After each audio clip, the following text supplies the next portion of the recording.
आज एक बेहद संवेदनशील और गंभीर मुद्दे पर हम चर्चा करेंगे जो हाल ही में बेंगलुरु से सामने आया है, क्योंकि इस घटना ने राष्ट्रीय सुरक्षा को लेकर कई चिंताएं पैदा कर दी है। पुलिस ने बेंगलुरु के पास 4 पाकिस्तानी नागरिकों को गिरफ्तार किया है जो करीब पिछले 10 सालों से भारत में अवैध रूप से रह रहे थे। इन चारों ने फर्जी दस्तावेज के जरिए अपनी पहचान हिंदू के रूप में भारत में रह रहे थे। भारत के अलग अलग क्षेत्रों में इन्होंने शरण ली थी। इससे पता चलता है कि हम किसी भी तरीके से भारत में फर्जी दस्तावेज के जरिए प्रवेश कर सकते हैं और लंबे समय तक यहाँ पर रह सकते हैं, जो हमारी सुरक्षा व्यवस्था के लिए एक गंभीर खतरा है। इन पाकिस्तानी नागरिकों को हिंदू के नाम के तहत भारतीय पहचान पत्र और पासपोर्ट के साथ गिरफ्तार किया गया है। पुलिस ने इनके पास से फर्जी पासपोर्ट, आधार कार्ड, पैन कार्ड और अन्य दस्तावेज भी जब्त किए हैं। ये सभी आरोपी पाकिस्तान के लाहौर और कराची से ताल्लुक रखते हैं। राशिद अली सिद्दीकी जो कराची से आया था, उसने अपना नाम बदलकर शंकर शर्मा रखा था।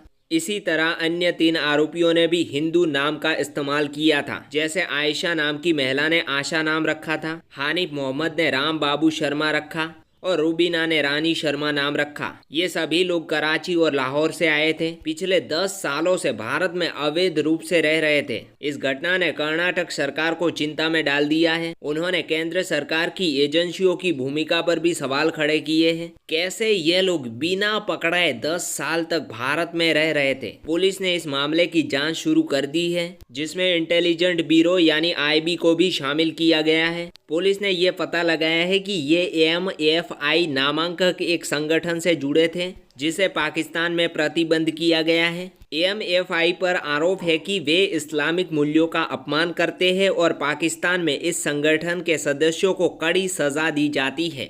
MFI की शुरुआत 1970 में पाकिस्तान के एक स्पिरिचुअल लीडर अहमद गौहर शाही ने की थी। शुरुआत में इसका नाम रियाज गौहर शाही इंटरनेशनल था, जो बाद में बदलकर MFI कर दिया।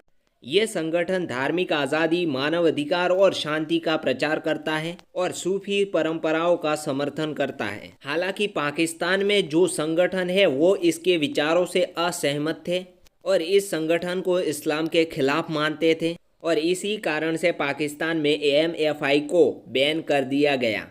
और इन्होंने इस कारण पर बैन किया कि यह आतंकी विरोधी कानून के तहत प्रतिबंध किया गया है और इनके खिलाफ फतवे जारी किए गए।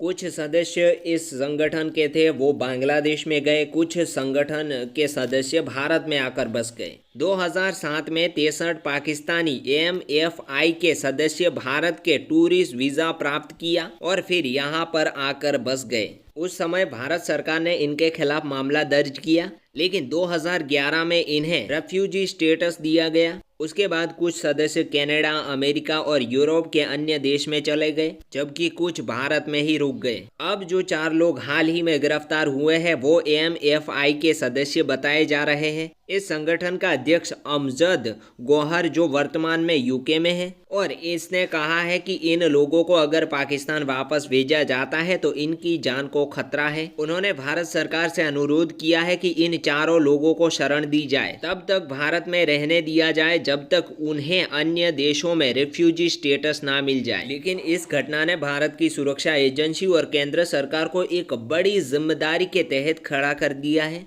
ये मामला 4 लोगों की गिरफ्तारी का नहीं है, बल्कि ये सवाल उठता है कि क्या पाकिस्तानी नागरिक फर्जी दस्तावेज के सहारे भारत में रह रहे हैं, क्योंकि यह स्थिति हमारे सुरक्षा तंत्र पर एक गंभीर सवाल खड़ा करती है।